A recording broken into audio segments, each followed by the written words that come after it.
All right. All right. Okay. Rapid fire. So I had this like during a nap a couple weeks ago.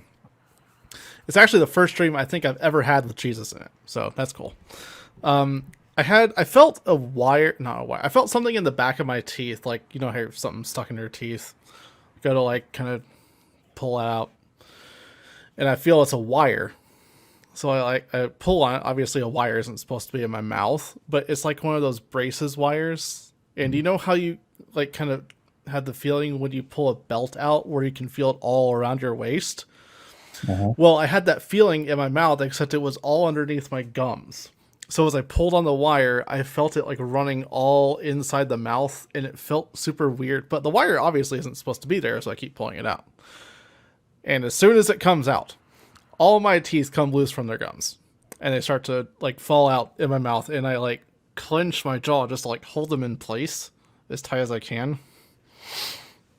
And that's when I notice I'm in front of like a supermarket grocery store thing, and right in front of it is Jesus and all his disciples and maybe a handful of other people, I think. And to me in the dream, they all had their appearance from The Chosen, if you've seen that show. Uh-huh. And I forget the rest of it, so I'm just going to read it how I wrote it. Also, when I see Jesus, I'm not me anymore. I'm Mary Magdalene of all people. So like I'm seeing all these chosen characters, and I'm Mary for some reason, and I'm going up to him crying, asking Jesus for help. My teeth are falling out. I'm literally clenching my jaw as I'm talking to them, and instead of answering me, Jesus walks a short distance away. I start to cry even more because I'm wondering, why did he walk away? Why isn't he helping? And then he comes back after a couple of minutes and asks, did anyone steal something from her? Her referring to me now because I'm Mary. And one of the people with him, I don't know if it was a disciple, it might have been Judas, it might have been someone else, but someone produces like a credit card or a debit card and said, here, I took this, and hands it back to me. And the dream is over. Interesting. Okay, so the idea that your mouth is wired to me is like a microphone in your mouth, which means I believe you have a voice as you have a big microphone in front of you. Yes, exactly. So I believe that your words are important and that God is going to use you in that gift of speaking and speaking in front of others. Mary Magdalene was, in a sense, a voice piece because wasn't she the one with the alabaster box? Yes. First of all, I was going to ask you: do you dream often that you're a repentant prostitute? No, that would be the first time. That's good. That's good. But no, but specifically the idea that she was the one that broke the alabaster box and washed Jesus's feet with her hair. And then, of course, the disciples. Three of the versions in the Gospels say the disciples. One of the versions actually names the disciple. It wasn't the disciples. It was Judas. Who said, why would you do that? You could take that and sell it for years worth of wages and give it to the poor. And Jesus said, the poor you will always have among you. Interesting side note, when it talks about the early church in Acts 4 and Acts 6, it specifically says, and there were no poor among them. So it's 100% a direct contradiction to what Jesus said when he said, you will always have the poor among you. That's why I looked this verse up in all four versions, because I realized that he wasn't speaking to the disciples, he was speaking to Judas. And by the time of the early church, Judas was no longer among them. But he wasn't just speaking to Judas, he was speaking to the spirit behind Judas, which was a spirit of poverty, or a sister spirit of poverty and greed. So really interesting side note on the Mary Magdalene story. But one of the things that Jesus said, wherever the gospel is preached, people will hear of her story. In other words, she will have a name that resonates through generations, and her voice through her actions, even if people don't remember what she said, they remember what she did. And so her fame is carried into all generations and propagated everywhere the gospel goes. So that's bigger than anybody's Facebook profile. I'm just saying, the idea of having a voice that's propagated as a legacy and tied to the gospel, everywhere the gospel is preached, people hear of this woman's story, is the idea of a platform that is so big you can't even imagine We don't even really have a grid for it today. So I feel like what God is saying is there's a destiny that you have. And it's the destiny of literally having a wire or a voice in your mouth.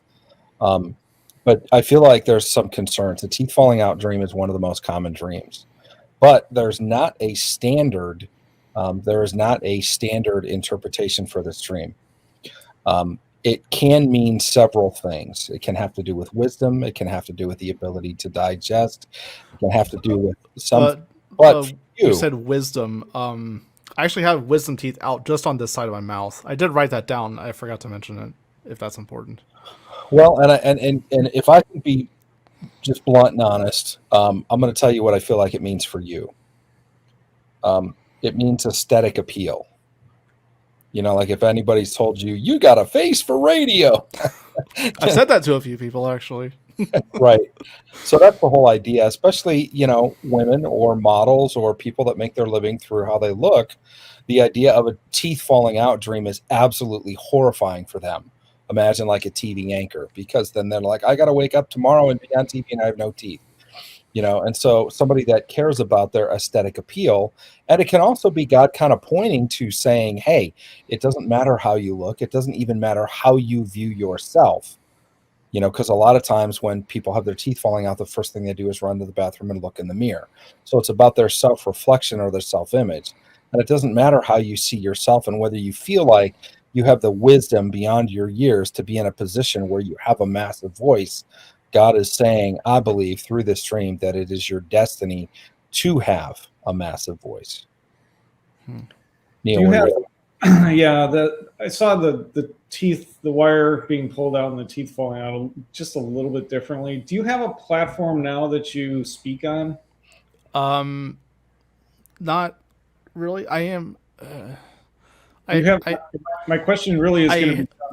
I hesitate to say this, but I am actually starting to plan launching a podcast soon, within the next few days or a week or so. Do you have a concern or a trepidation that what you're going to say is not? It's not exactly what you wanted to say, or you feel like you're going to fall short, like an anxiety for what you're about to embark upon? You wouldn't be off by saying that, probably. And that's what I think the teeth falling out is. It's like it's the fear that you're not going to be able to say and speak the way you think you should. But I think in the end, that's something that's being stolen from you. If you go back down to where Mary Magdalene, when Jesus walks away and says, "Has something been stolen from her?" and somebody comes forward and is like, "Yeah, I got his credit card." There's a credit to you that you are going to be able to say exactly what you need to say, and it's going to be perfect. That the beginning part of this, where your teeth fall out, that's kind of a body image thing, but it's also an ability image. It's not so much what you look like; it's what you think, you think you're able to say or not able to say. But I think that at the end, when everything is returned to you, everything is restored. It's the year of Jubilee. It's coming back to you. Everything that Satan has taken from you, stolen from you, is going to be returned. And it's coming back to you. And when you start this podcast, you're going to rock it. Thank you. That's what I got. Awesome dream, man. That's exactly what I needed. Thanks. Thanks. Cool.